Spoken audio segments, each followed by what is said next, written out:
Vilagarcía segue a voltas co seu mercado ambulante. Agora o Concello estuda un traslado temporal dos postos que se montan por Arcebispo Lago polo inminente inicio das obras en Conde Vallellano. O seu destino parece que volverá á zona da Praza do Castro e mesmo interior da Peixería. Volver ao entorno do Castro ou incluso, por que non, utilizar a Praza da Peixería. A Praza da Peixería naceu como mercado.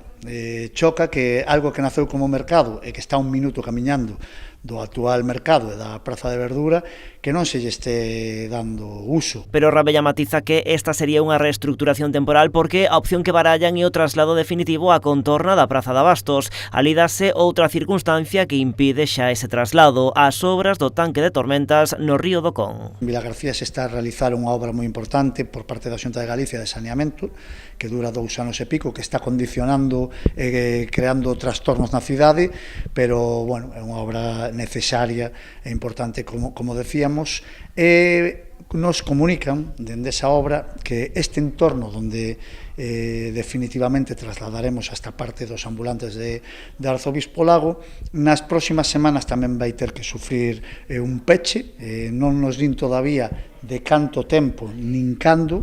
Con todo, esta non é a opción favorita dos vendedores ambulantes. Carou reunirase en breve con eles porque quizáis a semana que vendí xa non poderán estar en Arcebispo Lago. Evidentemente tamén nos reunimos cos ambulantes para intentar buscar ese equilibrio.